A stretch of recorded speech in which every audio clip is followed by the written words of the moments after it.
Joining me now is a Republican who has vowed not to raise the debt ceiling and has even co-sponsored a cap the debt bill that would require a two-thirds vote in Congress to increase the debt ceiling. Florida Representative Connie Mack. Congressman Mack, it's a pleasure. Welcome back to Freedom Watch. Thank you, Judge. It's great being with you. Is the government going to shut down on Friday night of this week? You know, I don't think anybody knows the answer to that question yet, and I think that there's still a lot of negotiating going on. But let me tell you where I stand. I'm fine if the government shuts down.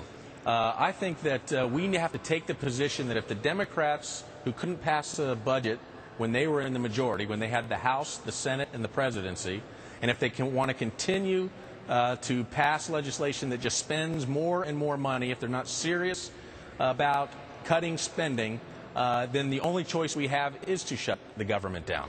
Now, do the Tea Party Republicans, or does the Republican leadership, we're looking at Speaker Boehner aside you in a tape from earlier today, do they agree with you?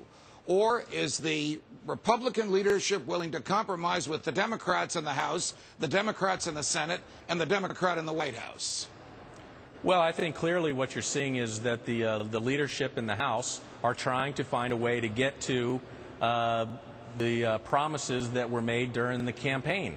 Now, I don't think any of them want to shut the government down.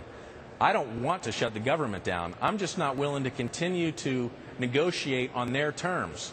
The American people spoke loud and clear last election. They want to cut spending. They want to get government back within the confines of our budget. And instead, we're borrowing and spending at a rate that we haven't seen ever in this country.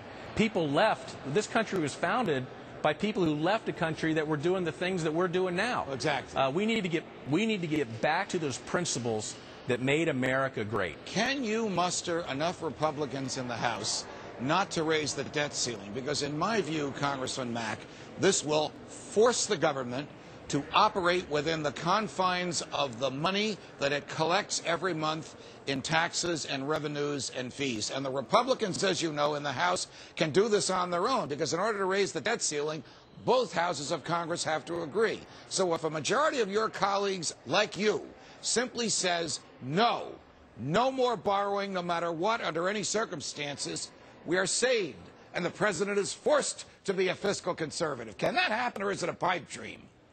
You know, again, we've talked about this before. I can't speak for the other members. For me, as I've said to you before, why have a debt ceiling if all you're going to do is raise it when you approach it?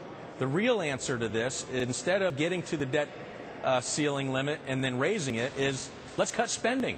I mean, that's what we're here to do, is to cut spending. I don't know if the will is there, frankly, in the Congress to do that. I'll tell you, I don't think it's there, Congressman Mack. Your colleague, Congressman Ryan, who really has done a lot of heavy lifting and even some heroic work by suggesting a $6 trillion cut over the next 10 years.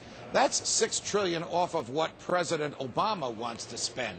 That still requires borrowing, and it still would put us deeper into debt, even though the $6 trillion sounds like an enormous number. Do you agree with me, or are you with Congressman Ryan? No, I agree with you. And I put out a statement the other day that said that I thought Ryan's budget was an honest look at where we are right now. And I think it is an honest look.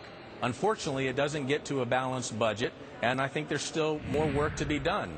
But this is the first time in a long time that there's been a budget that's put out there that is a serious look at where we are. So for that, I commend Congressman Ryan. But that doesn't solve the problems that we're in today. You know what? This is also the first time in a long time, Congressman Mack, that people like you and Ron Paul and Walter Jones, and maybe there's 50, 60, 70, or 8 of you, are willing to speak out against more borrowing, speak out in favor of strong fiscal conservatism. Am I right in saying that John Boehner has as much negotiation to do with the Tea Party Republicans as he does with the Democrats? Oh, I think the Speaker realizes that he's got a lot of people in the Congress, Republicans, who have different ideas on how to get to where we're going. And he's trying to take all of those into account. I'm sure it's not an easy thing for him to do. My job is to continue to stake my position. My job is to articulate that to leadership and articulate that to my district, and continue to push for a limited government that can live within its means. Got it. And that is not what this government is doing right now. All right. Congressman Connie Mack from Florida, it's a pleasure. Thanks very much for joining us. Thank you, Judge.